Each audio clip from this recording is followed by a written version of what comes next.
Hey, what's up guys? Bloody Jacob here to bring you my review of Supernatural Season 8. I have the DVD right here. I always try to, pick them up before I do the review. So now, just Seasons 9, 10, 11, and probably the current Season 12 time, I'm there to catch up on it. So it's still at least probably 70-80 episodes I have left to watch before I'm actually caught up. But 3 more seasons or so. It's we've made it, or I've made it a ways. Compared to the 12 seasons I started out with, I had to catch up on or whatever. But yeah, I'm back with another Supernatural review, and I continue to watch the show. I probably will be starting Season 9 tomorrow, if not later tonight. And you guys know how I felt about Season 7. I did like Season 7 quite a bit. I know a lot of people regarded that as the worst season, and while it definitely wasn't my favorite, I still liked it. I'm still really into the show. And Season 8, I really enjoyed. I'm gonna try to keep this review around 15-25 minutes at most. I'm going to try and not do the whole 45 minutes to an hour thing like I did with the first two. But, I like I said, I did like Season 7, and I think Season 8 was just a bit better. I would put a few notches above Season 7. Not that I had a huge problem with Season 7, I don't see what was so awful about it.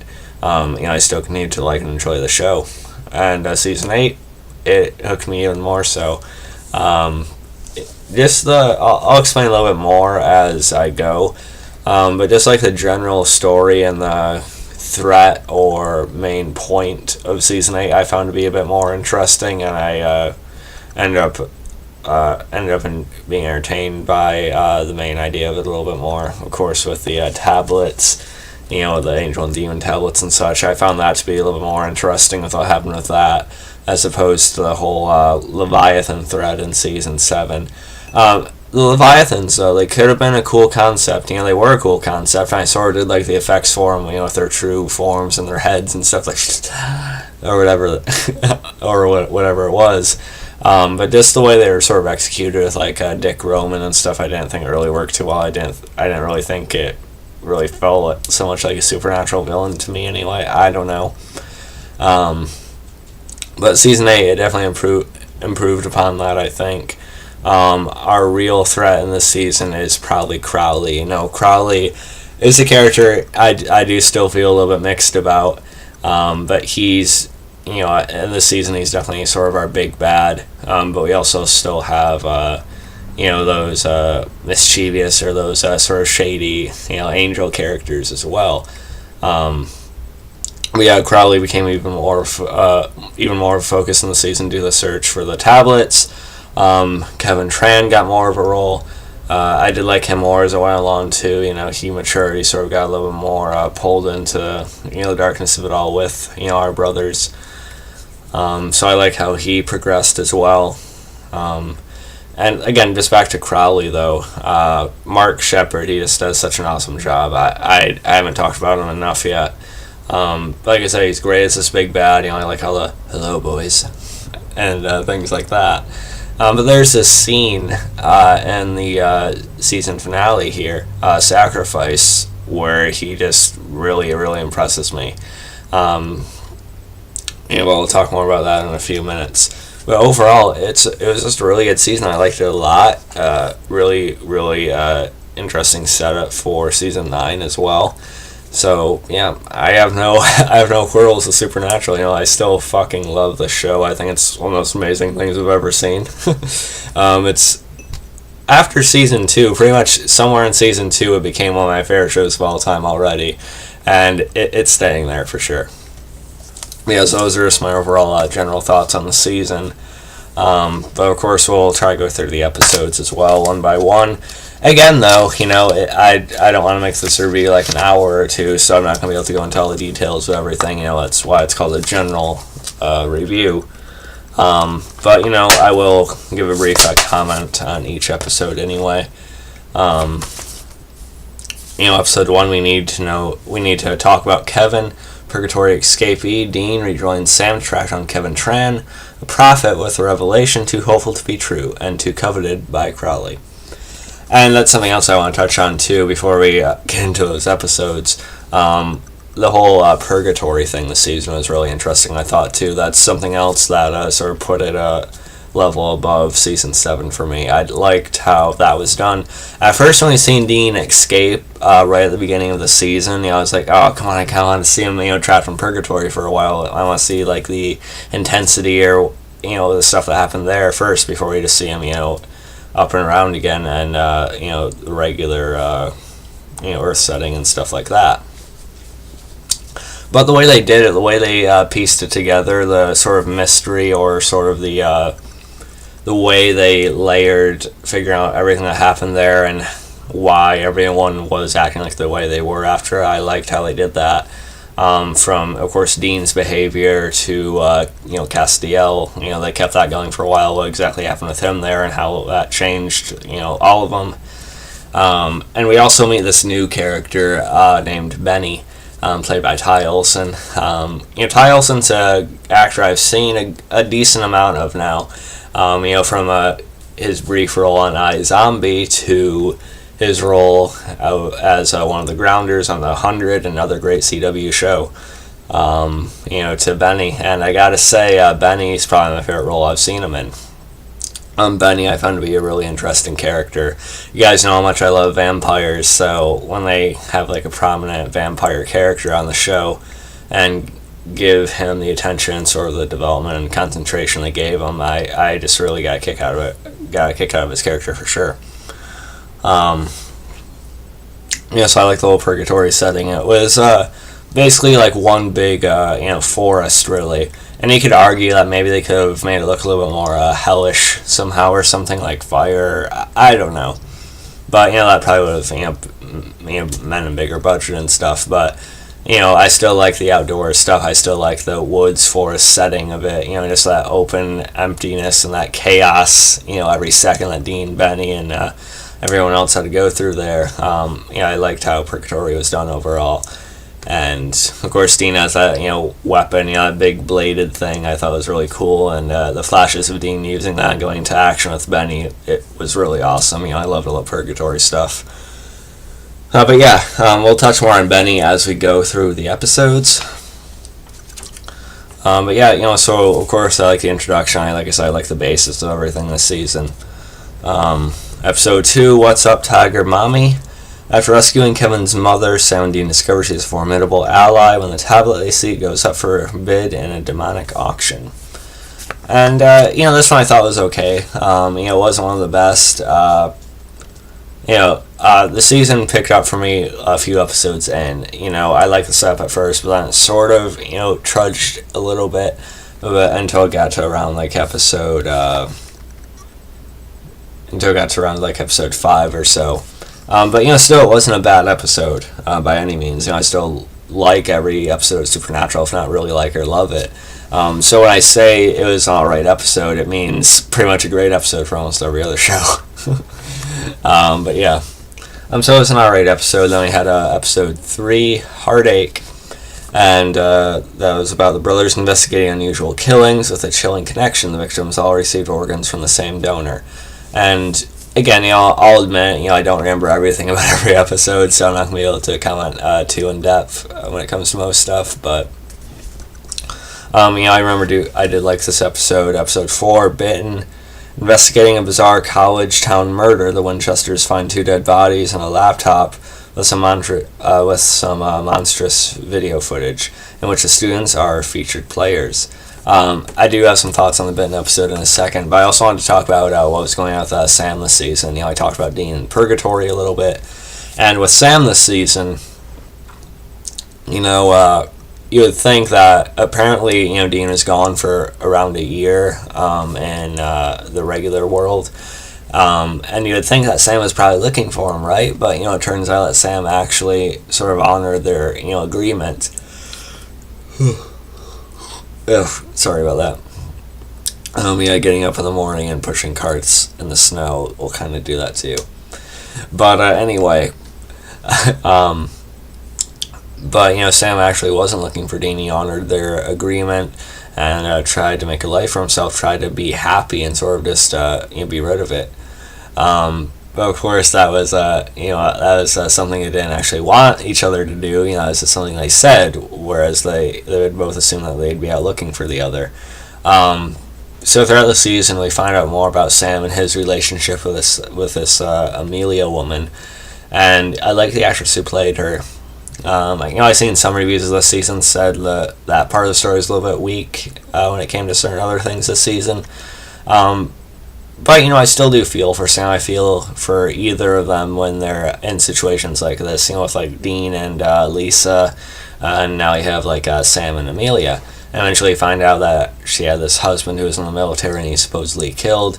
Then the real issue comes in when he's found out to be alive. And, of course, Sam's still thinking about what Dean always thinks about, is if something's ever going to just come find him, and then, Amelia, whoever else is caught in the crossfire. So I didn't really have a problem with that story this season. I did like it. Sort of Sam accidentally hitting the dog and then him bringing it in and such. So it's alright. I did like that part of it this season, but Sam definitely goes into a more interesting position by the end of the season for sure with the trials and such, which I did enjoy, but we'll talk about that when the time comes. And episode 4, Bitten. I know a lot of people probably had mixed feelings on that episode. Sorry, excuse me. Because it's kind of shot from POV on a handheld camera, and we don't see much of Sam and Dean in this episode. We see just this story of this, small group of friends, these 3 friends. One of them's bitten by this werewolf, like creature. I wasn't sure if it was just regular werewolf or not at first, but I think it turned out to be like this pure blood werewolf or something. So they could, in a sense, control it, but still, starting to change their behavior to an extent. And they did change the design for the werewolf a little bit. But, overall, I thought the episode, I did like it. Of course, I would have loved to have just seen more of Sam and Dean. We see him in the background a few times, and we see him, discovering the footage on the computer at the end of the episode and such.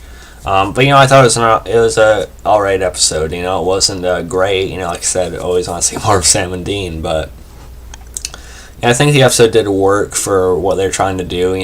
With the show running for as long as Supernatural does, you gotta think they gotta do some different stuff once in a while. It can't always just be Sam and Dean looking into everything the way they always do. So they gotta kind of change it up somehow, some way, with a perspective or everything like that. But I did like that one. I like the girl and the whole twist with her at the end, and how that it actually played out wasn't quite what I thought it would be. I initially thought the guy just sort of wolfed out, lost control, and killed his girlfriend and his friend. But it turned into this more of a rivalry, or sort of questioning each other type of thing, which I did like. I don't know if we're going to see the girl again, but, still, it was pretty good. Episode 5, Blood Brother. This is the episode that sort of, picked up the season quite a bit for me. And like I said, I did really like Ty Olsson's character in this season, Benny, so with us concentrating on him, of course, I really enjoyed it. First call for help, Vampire Benny reaches out to Dean for help to track his master, or his maker. Second call for help, Dean reaches out to Sam to help both of them take down a nest of vampires. I really like this one. We find a little bit more about Benny, his story, his connection to this human who's now turned into a vampire. So I like how that played out. And, with Dean and Benny this season, I did like the relationship and sort of almost brotherly bond they did have. Of course, it kind of turns into a weird, I'm sorry, I'm just really tired, I guess, but it is sort of like a parallel to, like Sam and Amy, if you guys remember that, in a previous season, and sort of, Sam ends up sort of, resenting Dean for, trying to get him to trust Benny, or trust that Dean believes in the guy, when Dean sort of just put down Amy behind Sam's back, really, with, despite Sam's word that, to leave her alone. But with that, I do understand Sam, of course, and I don't think Amy was like a bad person or a bad character or anything, like morally, but she ended up having to finally kill humans to help her son and such. I still wonder if the son of Amy is gonna, I forget if his name was Jacob, or I forget what the name was of the kid, but I still wonder if he's gonna show up sometime, in a few seasons or something, and actually go after Dean like he promised he would. That'd be a good tie back. I don't see why they wouldn't do that at some point. But so it does create sort of like a quarrel between the two over it, and I do understand it. Of course, I understand where Sam's coming from on that, but Amy did kill humans, despite the circumstances, which are actually understandable. But who knows what that could have started for? Who knows if she would have been able to stop after that? Whereas Benny, he displayed a little bit more self-control, although, he wasn't in the same circumstances, so of course he wouldn't, be really as forced into that. He's more just sort of concentrated on taking care of himself, so it might not have been quite as difficult, I guess. But still, it's kind of an interesting conversation, and Dean sort of does admit that he might have been wrong to do that to Amy. But yeah, I still really like the episode of this, concentration on Benny's story and such. I was actually hoping for like a Benny spinoff or something. I knew it never happened, but I think a Benny spinoff would have worked if they had wanted it.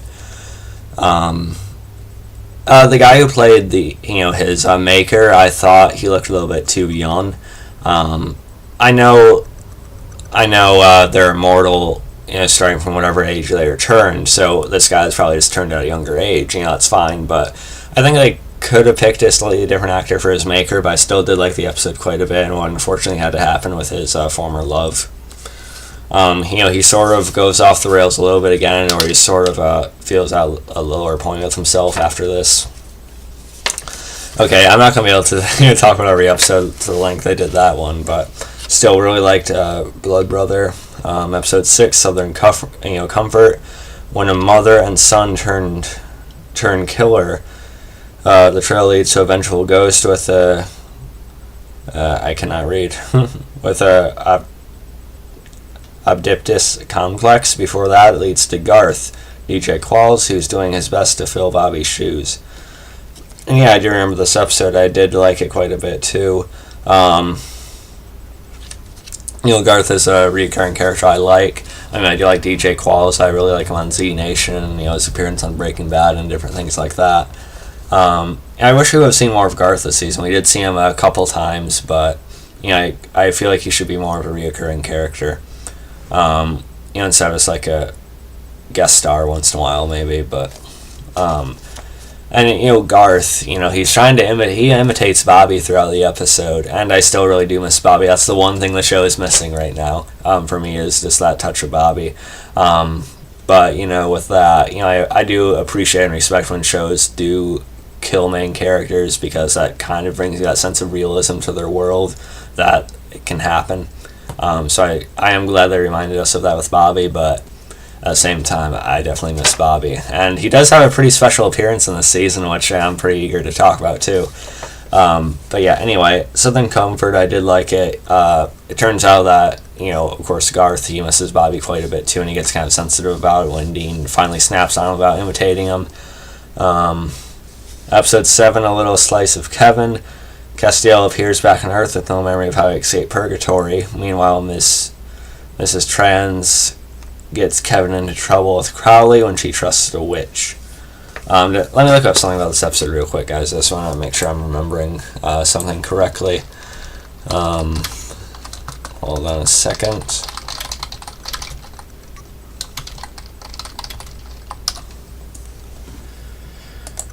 I apologize.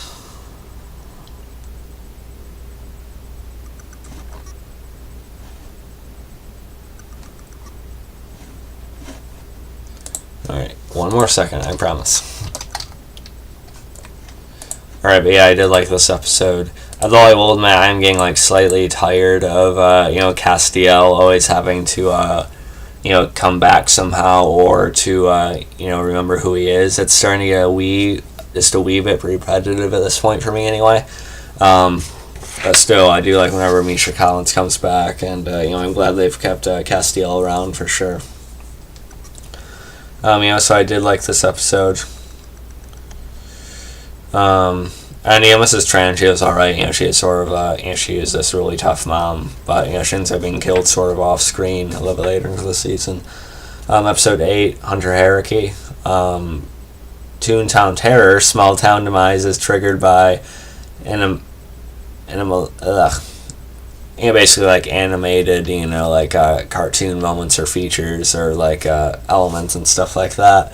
Reality warps drive the brothers and a new hunting teammate, Castiel, downright loony. Castiel's wanting to hunt with him, which is cool for a little bit. You get anvils dropping on people, people being able to draw holes in walls and walk through it. So it's kind of a fun episode. Episode 9, Citizen Fang, is Benny feeding again, as the blood-drained bodies piling up in Louisiana town indicate just that. He's entered Sam's crosshairs. Both Dean and Sam must decide if they're in or out. And I actually like Dean, starting to still believe in Benny in this episode. That wasn't him. And it turns out to be that Benny was actually looking for someone else. And then we have Martin, who comes back in this episode. And he's even more he's more blind about it than Sam is. Sam, he understands where Dean's coming from on it, but Martin is just not willing to see it at all. And even when it's proven that Benny was not as involved with the murders and such, Martin comes back and tries to kill Benny himself. And it turns out that Benny was actually there at this restaurant, this diner, as a cook or a bartender and such, looking after this daughter, somehow relative I think he had or something, which is nice. Nice touch to it. And then Martin goes so far as to not just trying to kill Benny because he's a monster, but actually going after her too, which is just of course way over the line, as Dean says later. Martin had it coming, and it looks like Benny is killed at this point when they cut it to black. But then it turns out that Benny was able to counter Martin and kill him, which is good. And I can't really blame Benny in that situation. Martin definitely had it coming, unfortunately. But of course, this sort of shakes the image on Benny for the rest of them a little bit. Episode 10, Torn and Frayed. Naomi tells Castiel that Crowley has caught an angel who may reveal heavenly secrets under torture. Sam is undergoing treatment, and his feelings for Amelia. And Naomi is the other angelic threat, I mentioned in the season. I thought she was alright. But I did like this episode. So of course had to do with, of course, the guy the angel would wear the wiener outfit, for the restaurant. That was a fine episode. Episode 11, LARP, LARPing. Live action, or I forget what exactly it stands for. Basically, it's cosplayers and such. And the real girl, we see the return of Charlie in this episode, Felicia Day. She's a character I did enjoy seeing in season 7, so I was happy to see her again here. And I'm still wondering, why does she have a Funko Pop though? I like her, so cool, but I thought that because she had a pop, she'd be a character that'd sort of join the more regular cast from episode to episode. I think that would have been nice. But again, maybe it's good that we don't, get her in every episode, so she doesn't get the Felicity treatment or something. But she's cute, she's funny, and she has this relationship with this fairy towards the end of it. And it's just funny to see Sam and Dean, wrapped up in this, culturist medieval cosplaying, reenacting and stuff like that. It was fun, for sure. So yeah, I like this episode. Episode 12, As Time Goes By, family reunion across time. 17's grandfather, Henry, suddenly appears in the motel room, followed by a demon knight and secret revelations about the Winchester bloodline. Really good episode. I was surprised by this one. Of course, like any tie back to a relative, usually brings a decent amount of weight. But Henry actually being, John's father, I like the tie back to John. I'm already missing, Jeffrey Dean Morgan on the show. My hope is at the very least, although I do like the guy who plays the younger version of him, my hope is that we do see Jeffrey Dean Morgan at least in the final episode or in the final season somewhere. I think that'd be amazing. But I like this dynamic they had here. Of course, with Henry eventually saying that, John would be proud of them, and, from what he's heard or from what he's seen of them, he would be proud of John too. And we find out about this whole Men of Letters organization, and the brothers soon after this, they sort of get their own home base, with where they held up their headquarters. So it's good that we have like another like set home or like a backdrop at this point, really. So I did like this episode. Excuse me. Episode, I know it's going over 25 minutes, sorry guys, but I'm going to keep it to hopefully at least around like half an hour or something. Nazi and necromancy, everybody hates Hitler. The spontaneous combustion and death of a rabbi draws Samhain to an easy lens with an angry golem, now belonging to the rabbi's grandson. This is a pretty good episode, I liked it. I like the golem. I think that he actually looked fairly realistic, for a CW show. I don't know what kind of effects they used on him, but at first I thought they were just going to shoot him from like angles to make it look like he was so massive, but they showed him falling on screen with the others, so I'm kind of curious to see what went into making the golem and such. I did like him. I like the rabbi thing and stuff. I thought it was good. We haven't got like a big creature like that on the show before, that we've seen like full on like that, so I did like it. I want some of the brothers to fight like a giant monster somehow or something. I know that'd be a big budget cost, but it's still kind of fun. I like the tie back, of course, with the Men of Letters and such too. Episode 14, Trial and Error. Kevin has deciphered the secret sealing of the gates of hell. Versus 3 divine design trials, kill a hellhound. Before that, the brothers must endure hell on earth to a family at each other's throats. Like I said, of course, the tablets are a big focus this season, but it was actually they're trying to shut the gates of hell literally, and they come close to it at the end of the season. But we'll talk about that when we get to it. But good episode on the whole hellhound thing. I like the family setup there, like around the cabin and such. Man's best friend with benefits. This is kind of a weird episode. Basically, this guy or this magic user having like a familiar, she could turn into a dog. It was kind of weird, but I still liked it just because I like the characters so much. But that probably along with let me see real quick. But Man's Best Friend with Benefits, along with probably What's Up Tiger Mommy, or probably some of the weaker episodes this season. But I still like it. It's because I enjoy the characters so much. Episode 16, Remember the Titans, Mythological Mayhem. The guys ate an anorexic or basically they ate a loner who dies and revives himself daily. We find out he's a cursed Prometheus, so we actually see Zeus and stuff. I think they picked the right actor for Zeus. I think he was very into the role. I think he did well with it. But I thought this was a good episode. It might have been a little bit too much for some people for some reason, but I still enjoyed it. Episode 17. Goodbye Stranger, one of my favorite episodes of the season, if not my favorite episode of the season, and in a large part because of Meg, Rachel Miner, who I said I was getting to like quite a bit in my last season review. As I said before, I do still sort of wish I had kept the original actress for Meg, but it's understandable they couldn't always, with demons jumping bodies or the bodies being damaged and such. But I really grew to like Rachel Miner in the role. She's definitely Meg to me at this point, and I think she's awesome in the role. And it was kind of a nice touch that they gave her blonde hair when she showed up in this season. We hadn't known where she had been since Crowley had taken her. Unfortunately, she was being used. Crowley called her a whore and such. And Meg is able to get some revenge. She's able to help out the Winchesters for a little while again in this episode, which is cool.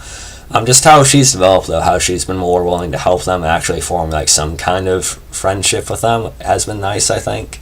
Whether they want to admit it or not, Meg has worked her way into a bit of a soft spot, maybe, I think. And of course, I always like Meg's connection with Castiel and such. I like that they gave her blonde hair too. They said it was like Crowley's choice. I don't know if the actress just had blonde hair at the time and they just went with it. But I like that she had blonde hair, so she in a way sort of looked more like her first body in a sense. Although Rachel Miner looks very, very different from the first actress. But I did really like her in this episode. And it was unfortunate that Crowley does kill her at the end, but Meg's able to get in a lick or two before that, which is cool. She also has this moment with Sam in this episode, where he tells her about Amelia and such. At first, she's kind of snarky about it, but then she says she gets it, and I like that moment. But of course, she is killed, soon after that. I would have liked if they found a way to keep Meg around, but things like this gotta happen, I guess. But I'm definitely gonna have her in the tribute I'm working on right now. Episode 18, Freaks and Geeks. A dream team of teenage hunters have been trained to track the vampires who took their parents, but their overzealousness and the motives of their mentor are troubling. The mentor being named Victor, who also had an appearance in a sci-fi show called Aftermath, which is okay, but I just seen that recently, so I remembered his face. But we also see the return of can't remember her name all of a sudden, but we had seen her father was at risk, and she was on her own. She's a really tough kid. Let me just see if I can look this up real quick. Sorry guys, I should probably know this. Chrissy, yeah, that's her name. I like the setup here, and sort of the twist that Victor is actually working with this vampire and giving them false leads this whole time, giving them easy targets, to sort of work them the way he wanted. So I like that. I do hope we see Chrissy again. She says she's just going to keep all of them living there and only go after monsters when they come into their town. I still do like the dynamic Chrissy has with Dean. And it was kind of weird because Chrissy's still, she's still in her teens somewhere. But yet Aiden, her sort of love interest that she has now, seemed to look at Dean like he is like this other guy or something. So I wonder if we're going to see Chrissy in a few years. She'll be older, and I don't know. But I still do like their dynamic, whether it's like a possible relationship thing later on, or whether it's just like a father-son or like a kid-sister thing. Either way, I think it's cool. I like everything here. Oh yeah, so episode 18 or 19, Taxi Driver. Rescue an innocent soul from hell to undertake the tablet's second trial. The brothers enlist a rogue reaper who can get Sam down below on a day past. Getting out is another matter, a trick Benny knows well. So Sam actually goes through purgatory in this episode, which is cool to revisit that, location again. And Benny actually being decapitated by Dean to send him in to help him. Benny not really wanting to be in that world anymore, just not really having a reason that he's seen for himself to be there. So purgatory almost felt like more of a home for him. So that scene with Dean and Benny is definitely touching there, and sad as well. But I liked Benny actually going to help him. And we see Bobby in this episode, which is amazing, man. We find out that he was still trapped in hell, unfortunately, with his soul, but Sam was able to free him, so we get Bobby for a while in this episode, which is awesome to see him back at it for a little bit. And he along with Benny and Sam, fight to get to the portal and such. And Benny sort of ends up sacrificing himself so the others can get there. But he knew it was coming. He made his peace with it, I'm sure. So it was a sad exit for Benny, but I like that he just wasn't killed earlier on, and he sort of earned the respect from everyone that he deserved. So I did like this episode quite a bit. Pac-Man Fever, episode 20. When Charlie stumbles upon a case and finds the boys, Dean makes her a hunter in training. The key to their survival is facing another nightmarish video game of Charlie's dreams. So her reality with the zombie shooter and such. It was a fun episode, and of course, Sam suffering the effects of going through the trials and such. But yeah, okay. Episode 21, The Great Escapist. A message from Kevin makes deciphering the third trial urgent. Kevin notes steer the brothers to a Colorado casino where a mysterious recluse may know the whole story. Another good one. Again, the video is going kind of long, so I'm not going to be able to talk about all these too in depth, but I did like the episode, of course. Clip Show, episode 22.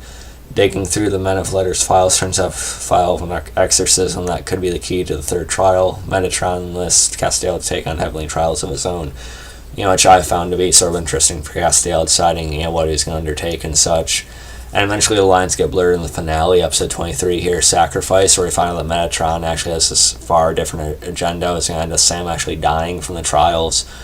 And in episode 23, my favorite scene was probably Crowley's, when the brothers are able to capture him and they start trying to treat him like the Men of Letters had shown, to actually, cure a demon. And at first Crowley just rushes off the first dose of it, but then the second one he starts to act a little bit more human, a little bit more emotional, like this, showing a human soul that's been worn down by this demon for, who knows how long, or by being, tormented and turned into a demon. I mean, the acting from Mark Sheppard in this scene is very, very good. He did change his accent a little bit as it went, but that's probably, a purposeful thing.